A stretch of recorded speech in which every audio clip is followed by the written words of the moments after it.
Le prince Harry, 37 ans, pourrait être l'un des hôtes des Oscars 2022 le 27 mars, a-t-on affirmé. Après 3 ans sans hôte, le duc de Sussex pourrait se joindre à des invités étoilés lors de la cérémonie des Oscars, selon le commentateur royal Ross King. S'exprimant sur l'Orendi TV, M. King a déclaré: « Retour aux Oscars, il est question de Tom Hanks, Richard Gere et du prince Harry qui va vous montrer n'importe quel vieux Tom, Dick et Harry pouvant accueillir. » Cela vient comme une source a dit OK. Que Meghan et Harry ont été invités à tous les grands événements et ont prévu d'assister aux Oscars également, mais ils se retrouveraient presque certainement face à face avec Stewart puisqu'elle est un verrou pour une nomination pour la meilleure actrice. Le couple royal serait en train de vivre le rêve américain. Harry a déclaré lors d'un gala à New York en l'honneur des anciens combattants qu'il vivait le rêve américain après une récente balade dans une voiture en forme de hot dog. Le duc et la duchesse de Sussex ont assisté au gala Salute to Freedom 2021, organisé à la veille de la journée des anciens combattants aux États-Unis et de l'armistice au Royaume-Uni, et ont salué la valeur des militaires et de leurs familles. Harry portait une cravate noire, ses médailles et la croix du chevalier commandeur de l'ordre royal de Victoria et Meghan une robe rouge, tandis que le couple ornait leur tenue d'un coquelicot. La correspondante royale du Weekly, Christina Garibaldi, a déclaré: « Meghan éblouie dans une robe rouge à col en V alors qu'elle et Harry étaient tout sourire son le salut au Gala de la Liberté à New York. » Le duo a marché main dans la main sur le tapis rouge à l'extérieur du musée intrépide de la mer, de l'air et de l'espace. Meghan a déclaré aux journalistes qu'elle était toujours fière de son mari alors qu'il présentait 5 prix.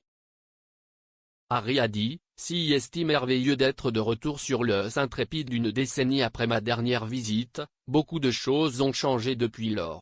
La semaine dernière, je suis allé faire un tour sur l'Oscar Mayer Wienermobile, comment est-ce pour vivre le rêve américain ?» Le duc a remis les prix Intrépide Valor à 5 militaires, anciens combattants et familles de militaires, et il a expliqué comment son expérience militaire a façonné la personne qu'il est aujourd'hui. Il a déclaré au public de l'Intrépide Museum: « Si est merveilleux d'être de retour sur l'os intrépide d'une décennie après ma dernière visite, et beaucoup de choses ont changé depuis lors. La semaine dernière, je suis allé faire un tour sur l'Oscar Mayer Wienermobile, comment ça se passe pour vivre le rêve américain. Je vis aux États-Unis depuis près de 2 ans maintenant. Je dois dire que le fait d'être témoin de votre soutien à tous ceux qui se mettent en danger pour défendre nos libertés, si est remarquable et extrêmement respecté.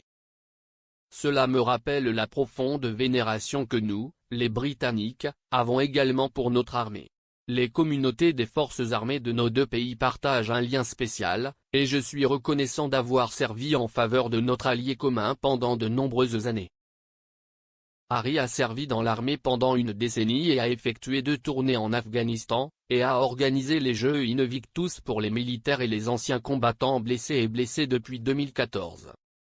Il a ajouté: « Alors que nous honorons et réfléchissons au jour du souvenir au Royaume-Uni, qui partage une date demain avec la journée des anciens combattants ici aux États-Unis, j'espère que nous continuerons à soutenir le bien-être et à reconnaître la valeur de les soldats, les anciens combattants et toute la famille des militaires et des militaires. Nous et eux en sommes meilleurs. J'ai servi 10 ans dans l'armée, dont 2 périodes de service en Afghanistan, une en tant que FAC, contrôleur aérien avancé, au sol et dans la poussière avec certains d'entre vous, une autre en tant que pilote d'hélicoptère Apache dans les airs soutenant et parlant avec toi.